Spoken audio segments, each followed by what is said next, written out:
Welcome to the Optimal Performance Podcast, where we interview any athlete at any level. So, how are you? I'm good, thank you. Yourself? Yeah, I'm good. What have you done today? So this morning I was up at 6, went to the gym, got my nice recovery session in, swimming, and then straight on the train to Birmingham from Northampton. I eat my breakfast on the train, my overnight oats for all my fans listening know about the overnight oats. So good breakfast, and I had a theory session this morning, all about what it takes to be a champion and the steps we need to take to be a champion. We was actually comparing the difference between winning and excellence, and what one is better and what one we should aim for. And the conclusion was excellence, because we'll never win repeatedly without excellence. After that, we had a quick break, got some good nutrition in, had a quick little whole wheat bread, peanut butter, honey, some nice simple carbs to fuel my workout, and then went into training, which I've just done now. We worked on some technical stuff, working on rotation, working the jab. And now I'm here, stretched off and ready. I'm actively trying to get into fitness. So how important is nutrition in fitness? Because I've been trying consistently, but I can't help but feel nauseous. Yeah, so nutrition is the most important part. Like, everyone neglects it so much and thinks the training is the most important. But if you're not getting the correct nutrition to fuel your workouts and to promote that growth in your protein, to make sure those micro tears in your muscles, to make sure they're recovering properly, then there's no point in training if you're not going to be fueling yourself properly. So nutrition is a massive part in your training, and if you're not focused on nutrition, then you may as well not train. How important would you, for starters, what would you recommend for nutrition? Yeah, so it's really simple. There's so much information out there, and it can be a bit overwhelming if you start looking into diets and you find keto diets, carnivore diets, zero carbs, or like protein loading and all these different diets. But everyone has a diet, and with a few changes and few alterations, they can be on a very high nutritious, healthy diet. Because, generally, if you're not having takeaways, if you're not having loads of processed food and meal deals, then your diet should be okay. And then it's just about implementing things into that meal just to make that little change. So then it's gradual change, because at the end of the day, consistency in diet is the most important. If you think, I need to change my diet and change everything, it's too much of a shock to you. It's too overwhelming, too many questions, and then you just go back to your old ways. So instead, just little alterations within your diet now, and then you can just keep implementing more and more and more. And then to the point now where, everything you eat will be a high nutritious meal. It will be high protein. And then you can start maybe thinking about tracking it, calories, protein, carb, fats. But I don't even do that. And I'm a high level athlete, and I've been working on my diet for ages, and I've never tracked calories. I've never counted my protein. All I do is implement, see how I feel. If it works, I stick at it. If I feel I need more of something, I add more, see how I feel. If it works, I stick with it. So you know a lot about fitness. Where did your fitness journey, where did your boxing journey start? I'm assuming Bar Cotton Boxing Club. Yeah, well, that was definitely when I started taking the boxing very serious, which was 6 years ago now. But it all started from my childhood. So I grew up in Spain. From the age of 5 months old, I grew up in Spain and I lived there for 9 years. So my whole childhood was in Spain. Now, we didn't have a TV. We didn't have gaming consoles. I didn't have a phone. We were just out on the beach, playing football, in the sea, swimming. That was just a lifestyle. And that was a lifestyle that I adapted to as a young kid. Just always active. On your lunch break, you wouldn't even eat food. You just play football all lunch and then worry about food later. So you're always just active, active, active. So I was always brought up athletic, and now I can see that's making a massive difference in my athleticism now, is that from early age, I was always active, swimming, playing football on the beach, running around everywhere. So that played a massive part in my me falling in love with athleticism. When you were living in Spain and you moved to Britain, what would you say the culture differences in sport? Do you think it's more loved in Britain, or do you think it's more loved in Spain? Yeah, so it's all about how accessible it is for me, because I think a lot of things are very accessible and a lot of things are not so accessible. So in Spain, for example, every morning there'd be a football out. Like, multiple people would bring footballs out, and that would just be normal. So you'd play, and then after school, you'd go down to the beach and you'd swim, and you'd be playing on the beach in the sand, you know. So it was very, very accessible. But then the change from Spain to England in regards to sporting, especially like accessibility. Yeah, okay, football's massive in England as well, but it's like there's no sand to play on. It's more hard concrete. It's like little tiny changes make it more accessible. Like in a school playground, unless you like at a nice big posh school or primary school, like you might have a field there, but then okay, half the time it's wet and you can't train on there, and like the teachers tell you off for being muddy or whatever. It's like in Spain, we didn't even wear school uniform, so we didn't worry about ripping our trousers or playing in school shoes. We went in trainers ready to play football. So from Spain, everything being very accessible and just being an everyday lifestyle, then to England having a few more barriers, which I think definitely cuts the participation rates in sport. So when you came to England and you started boxing, how was it? How did your journey come from being 12, was it? I was 9. I was 9 at the time. 9 at a time to how you are now. How have you gone from where you are now? Yeah, so I was raised by my dad and my mother, but my dad was a boxer. So always as a young boy, you may be able to see some pictures of me on my Instagram. It's me as a really, really young boy with gloves on, hitting a bag. So I was always raised within boxing. Always had a really good understanding and a love for the sport. So it was awesome. It was always in my blood. Like my granddad boxed and he passed it down to my dad, and then my dad passed it down to me. Never to be violent, never to actually be a boxer, but just for the mental side and the training, to be physically fit, to be mentally strong. Those were the reasons. But then, so I moved back to England. I never took up Spain. I never took up boxing in Spain very serious. I just trained at home with my dad. We always had a punch bag up, and I have a brother as well. So we'd just be sparring on hitting each other or whatever. But then when that transitioned to England, I was still playing football. Football was my number one. I was playing for Leicester Foxes at the time and training every day, Monday to Friday, and then having 2 games, Saturday and Sunday. So football was my everything. And then my dad was like, we always boxed at home anyway. So he was like, why don't we up the boxing a little bit to get you fitter for football? So I started implementing boxing in my training. So then I was training twice a day, some days, implementing the boxing to help my football performance. But then, I was getting better at boxing and I was enjoying it. I was really enjoying the progression and like the journey of personal growth you go through as well. Because, okay, you can be very fit playing football, but, to get boxing fit and fight fit and to actually harness your body and your physicality and know your strengths, know what to work on, and seeing very, very fast improvements, that was unbelievable for me and I fell in love with it. So I cut down the football a little bit and went to a boxing gym at Far Cotton. So went to Far Cotton and it was my first night there. And I was just shadow boxing, warming up like the other boys. And the coach was like, have you boxed before? And obviously I've been boxing all my life with my dad. So I did know a bit about boxing. Like I wasn't a complete novice. He was like, oh, yeah, you look like you know what you're doing. Have you got your sparring gear? And I did. I had my gum shield and put one of their headgears on. And then I was sparring on my first night down the club. I find that really interesting because I used to go to Farcon Boxing Club, and it's always a 6-week waiting period for sparring. But and for me, I had to wait about 6 weeks. But they must have had a lot of confidence in you because you were just straight on it. Yeah. So ideally, when you first start a boxing gym, they're not going to chuck you in for sparring straight away. It'd be a pretty stupid thing to do. Like even with the people that I train, I do organise sparring for them, but after weeks of getting fit, weeks of going through the motions and getting really into boxing, because the problem with going into sparring straight away, if you've never done anything, you don't know how to spar. Now, sparring is just technically, you're helping each other, you're practicing, but as soon as like novice boxers go into a spar, they start thinking, I've got to impress them, I've got to show them what I've got, and they just go in and try and knock the other person's heads off. And it just doesn't end up being boxing, it just ends up being a fight.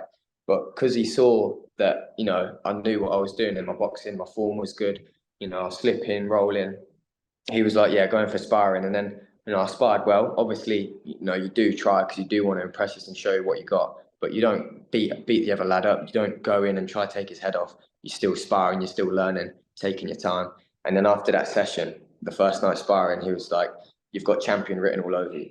And from that night, I was like, well, I couldn't even sleep because I was that excited, because I just loved the feeling of being in the ring and, just asserting dominance and using my skills. It's such a thinking game that I just fell in love with it. And from then, the boxing just took over and the football went down. So then it was like football, boxing, and then it just slowly went like that to no more football and just boxing. So that's how I got to my boxing career now. How much of an impact has John Daly had on your boxing career? Because for me, he's like a Northampton legend. He's made boxing so accessible for anyone in that area, and has had such an impact on so many young people, such as yourself, as I had, but I only went for about 2 years and I gave up. But how much of an impact has he had on you? Yeah, it was so John Daly. He's a legend in Northampton, and in the boxing scene, in the boxing coaching scene. So he was a boxer beforehand, and luckily my dad knew him. So my dad and him actually trained when he was younger. Obviously, my dad trained in Northampton before we moved to Spain, and they actually trained together. So straight away, he put me under his wing, and he took me in as if I'd been there for years. So my first night there, he recognised my dad. He got speaking, and then they realised that mutual connection. So then ever since then, I did get quite lucky in regards to that, and then he just took me under his wing straight away.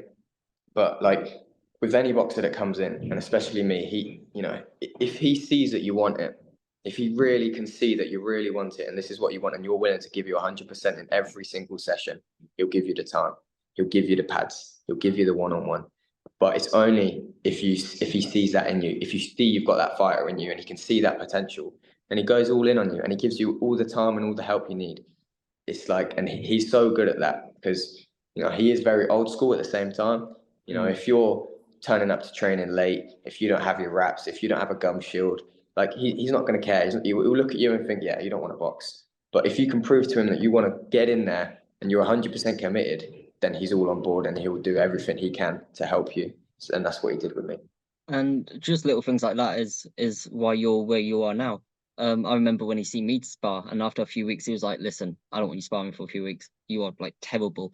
But what I noticed about the Far Cotton Boxing Club that's so different to everywhere else I've been is that even when they're looking at other people, you're still doing something. You're still exercising.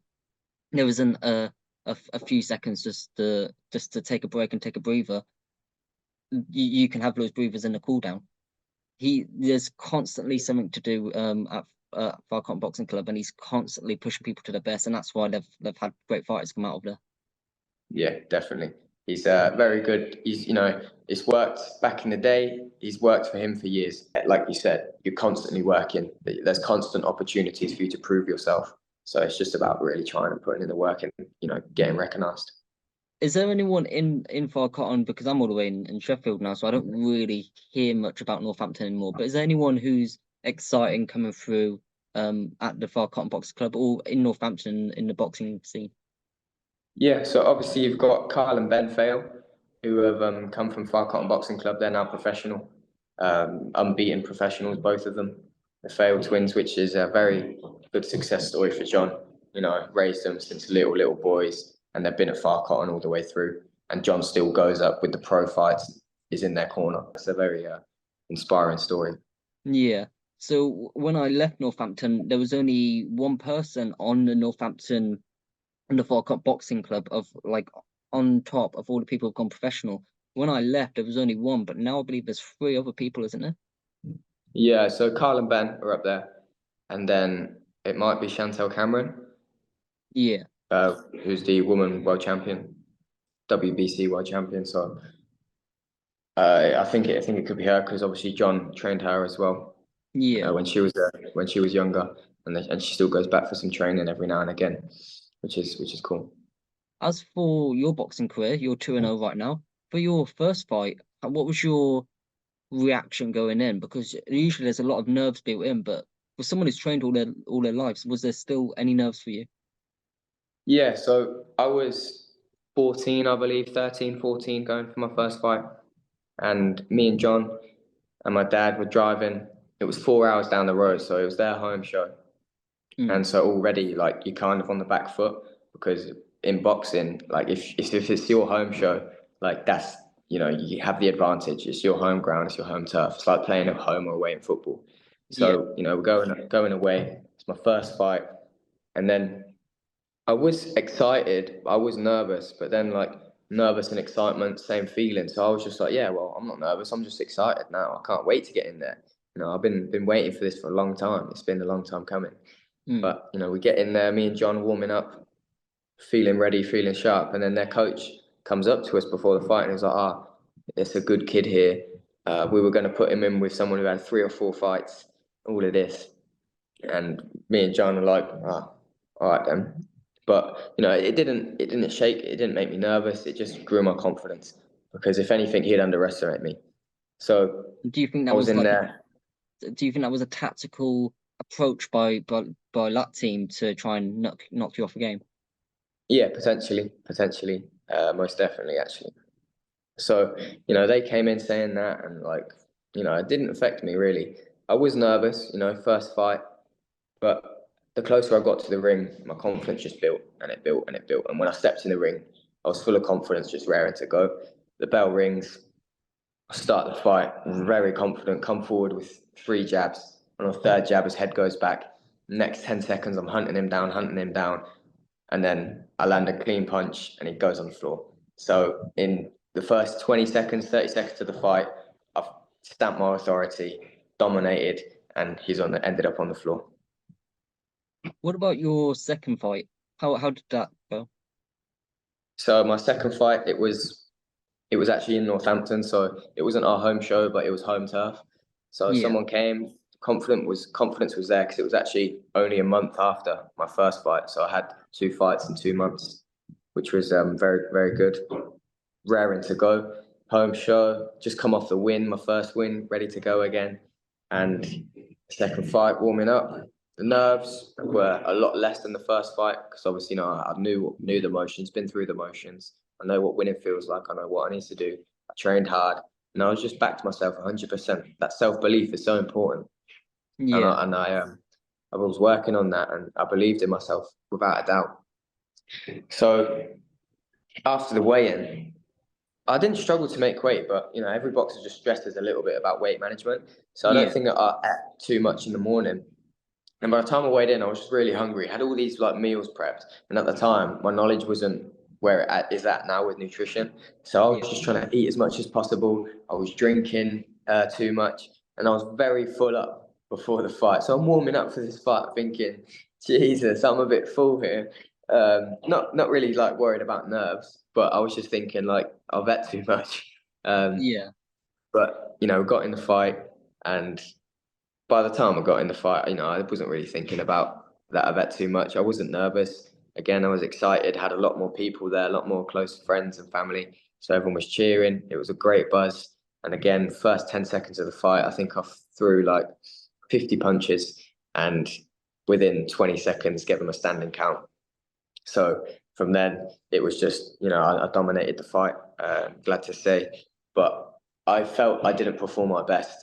People watching thought it was great, whatever, but I felt I didn't perform my best because my nutrition wasn't right. Like, if I would have fueled properly before that fight, I think I could have done a lot better, but it was just a learning curve. And, you know, grateful that I got a unanimous win and gave them a standing count to get the win.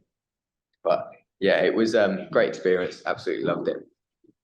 As for your future, what are your aspirations and where are you hoping to get to? Yeah, so right now I've just been dealing with a shoulder injury, which has put me out of fighting for quite a few years, actually, and in and out of the doctors and sorting that out. But it will get sorted. I've stayed positive throughout, and very, very, you know, determined and driven to get back to where I want to get to.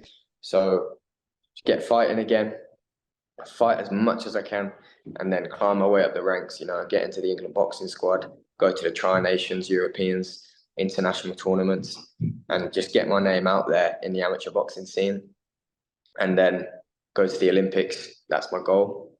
Yeah. So there's an Olympics in 2028, but I'm not sure if I'll be ready for that one. And if not, you know, 2032 will be my time in the Olympics. And then after the Olympics, my original goal was to turn pro, and then go for the world champion. But recently I've just had a bit of a rethink, because at the end of the day, I want to look after myself and my brain, especially in the pro scene. You just take a lot of punishment, and you Yeah. see a lot of boxers now.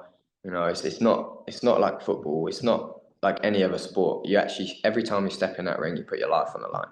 Yeah. Every time you step in that ring, you're vulnerable to brain damage. So it's been like I'd love to go for that world title, but is it worth it in regards to, will I still be able to speak and think clearly when I'm 40, 50 years old? Will I be able to watch my kids and grandkids grow up when I'm 60, 70? It's like, so now my goals are, amateur scene, build the ranks in the amateur scene, be the top of the game of the amateurs, go to the Olympics, win a medal, and then that would be the end of my boxing career. And then after your boxing career, do you think you'll be coaching? Do you think you'll be going into any other arena? To be honest, I would do, obviously I'm working on my social media now, so I want to help as many people as possible, and create a positive impact in loads of people and help as much people as I can. So I could do that through boxing, I can do that through coaching, do that through life coaching, and just really creating a positive impact. So after the boxing career, it's just about giving back to the community and helping as many people as I can. Your TikToks took a massive boost, and it's really doing well right now. What advice would you give people who are trying to get into boxing, trying to get into nutrition? What's the first step they should take to the transition? The first step, and the most important step, is realizing that you need to change. Now, once you realize that you need to change, then you can start implementing some things which I'll speak about. But the first step is thinking, okay, maybe I should try boxing. Or telling yourself, I am going to try boxing. I will try boxing. That's the first step. Or in regards to nutrition, it's like, why aren't I feeling great? Okay, it's nutrition. Realizing I have a problem with nutrition, and then implement some things to change. So the simplest way is to start improving yourself, is to learn from people like ahead of you, learn from people where you want to go. So I started watching boxers that I looked up to. I started watching business people that I looked up to, people in self-improvement. What books are they reading? Like how do they know all this stuff about nutrition? So then I started educating myself and really trying. I was in school at the time when I started really switching on about, my physical and sporting ability. So then I took GCSE PE, and we started learning about nutrition and energy systems, the skeletal system, and all different things like that. And then just further educated myself, reading more books, watching everything I could, and just writing down and really taking everything in.